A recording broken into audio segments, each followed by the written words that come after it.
राधे कृष्णा आप सभी को। वैशाख मास महात्म्य अध्याय 9। नारद जी कहते हैं, सूत जी के मुख से वैशाख मास में दान का महत्व सुनने के बाद ऋषियों ने उनसे आगे सुनने की इच्छा जताई। इस पर सूत जी ने ऋषियों से कहा कि इस विषय में एक प्राचीन इतिहास कहा करते हैं, जिसमें एक ब्राह्मण और महात्मा धर्मराज का वर्णन है। जिसमें ब्राह्मण महात्मा धर्मराज के साथ वार्तालाप कर रहे हैं। ब्राह्मण ने पूछा, धर्मराज, वैशाख मास में प्रातःकाल स्नान करके एकाग्रचित हुआ पुरुष भगवान माधव का पूजन किस प्रकार करे? आप इसकी विधि का वर्णन करें। धर्मराज ने कहा, ब्राह्मण, पत्तों की जितनी जातियां हैं उन सब में तुलसी भगवान श्री विष्णु को अधिक प्रिय है। पुष्कर आदि जितने तीर्थ हैं, गंगा आदि जितनी नदियां हैं तथा वासुदेव आदि जो जो देवता हैं, वे सभी तुलसी दल में निवास करते हैं। तुलसी सर्वदा और सब समय भगवान श्री विष्णु को प्रिय है। कमल और मालती का फूल छोड़कर तुलसी का पत्ता ग्रहण करें और उसके द्वारा भक्ति पूर्वक माधव की पूजा करें। उसके पुण्य फल का पूरा पूरा वर्णन करने में शेष भी समर्थ नहीं है। जो बिना स्नान किए ही देव कार्य या पितृ कार्य के लिए तुलसी का पत्ता तोड़ता है, उसका सारा कर्म निष्फल हो जाता है तथा वह पंचगव्य पान करने से शुद्ध होता है।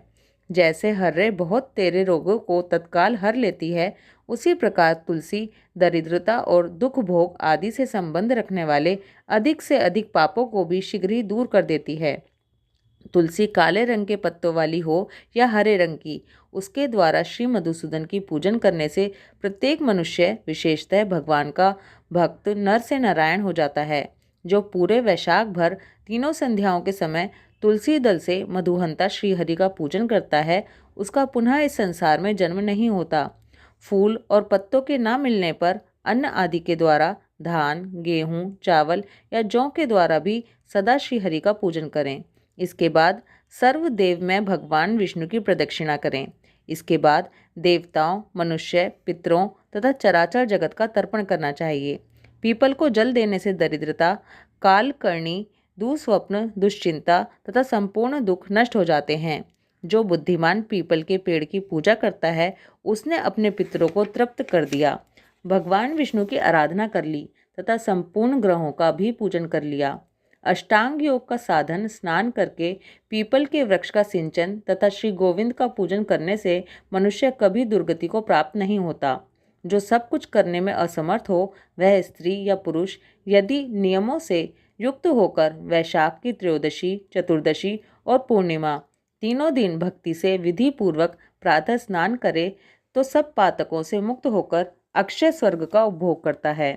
जो वैशाख मास में प्रसन्नता के साथ भक्ति पूर्वक ब्राह्मणों को भोजन कराता है तथा 3 रात तक प्रातःकाल एक बार भी स्नान करके संयम और शौच का पालन करते हुए श्वेत या काले तिलों को मधु में मिलाकर 12 ब्राह्मणों को दान देता है और उन्हीं के द्वारा स्वस्ति वाचन करता है तथा मुझ पर धर्मराज प्रसन्न हो, इस उद्देश्य से देवताओं और पितरों का तर्पण करता है, उसके जीवन भर के किए हुए पाप तत्काल नष्ट हो जाते हैं। जो वैशाख की पूर्णिमा को मटका, जल के घड़े, पकवान तथा सुवर्ण में दक्षिणा दान करता है, उसे अश्वमेध यज्ञ का फल मिलता है। इस विषय में एक प्राचीन इतिहास कहा जाता है, जिसमें एक ब्राह्मण का महान वन के भीतर प्रेतों के साथ संवाद हुआ था। मध्य देश में एक धन शर्मा नामक ब्राह्मण रहता था।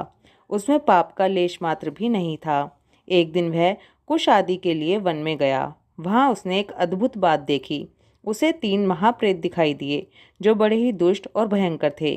धन शर्मा उन्हें देखकर डर गया। उन प्रेतों के केश ऊपर को उठे हुए थे, लाल लाल आंखें, काले काले दांत और सूखा हुआ उनका पेट था। धन शर्मा ने पूछा, तुम लोग कौन हो? ये नार की अवस्था तुम्हें कैसे प्राप्त हुई? मैं भय से आतुर और दुखी हूँ, दया का पात्र हूँ, मेरी रक्षा करो। मैं भगवान विष्णु का दास हूँ, मेरी रक्षा करने से भगवान तुम लोगों का भी कल्याण करेंगे। भगवान विष्णु ब्राह्मणों के हितैषी हैं, मुझ पर दया करने से वे तुम्हारे ऊपर संतुष्ट होंगे। श्री विष्णु का अलसी के पुष्प के समान श्याम वर्ण है, वे पीताम्बरधारी हैं, उनका नाम श्रवण करने मात्र से सब पापों का क्षय हो जाता है। भगवान आदि और अंत से रहित, शंख, चक्र एवं गदा धारण करने वाले, अविनाशी, कमल के समान नेत्रों वाले तथा प्रेतों को मोक्ष प्रदान करने वाले हैं। यमराज कहते हैं, ब्राह्मण, भगवान विष्णु का नाम सुनने मात्र से वे पिशाच संतुष्ट हो गए, उनका भाव पवित्र हो गया, वे दया और उदारता के वशीभूत हो गए। ब्राह्मण के कहे हुए वचन से उन्हें बड़ी प्रसन्नता हुई थी। उनके पूछने पर वे प्रेत इस प्रकार बोले। प्रेतों ने कहा, विप्र, तुम्हारे दर्शन मात्र से तथा भगवान श्री हरि का नाम सुनने से हम इस समय दूसरे ही भाव को प्राप्त हो गए हैं।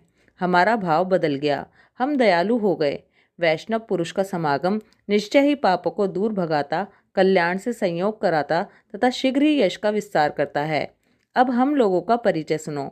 यह पहला कृतघ्न नाम का प्रेत है, इस दूसरे का नाम विदैवत है तथा तीसरा मैं हूँ। मेरा नाम अवैशाख है। मैं तीनों में अधिक पापी हूँ। इस प्रथम पापी ने सदा ही कृतघ्नता की है, अतः इसके कर्म के अनुसार ही इसका कृतघ्न नाम पड़ा है। ब्राह्मण, ये पूर्व जन्म में सुदास नामक द्रोही मनुष्य था, सदा कृतघ्नता किया करता था। उसी पाप से यह इस अवस्था में पहुंचा है। अत्यंत पापी, धूर्त तथा गुरु और स्वामी का अहित करने वाले मनुष्य के लिए भी पापों से छूटने का उपाय है, परंतु कृतघ्न के लिए कोई प्रायश्चित नहीं है। इस दूसरे पापी ने देवताओं का पूजन किए बिना ही सदा अन्न भोजन किया है। इसने गुरु और ब्राह्मणों को कभी दान नहीं दिया, इसलिए इसका नाम विदैवत हुआ। यह पूर्व जन्म में हरिवीर नाम से विख्यात राजा था। 10,000 गांवों पर इसका अधिकार था।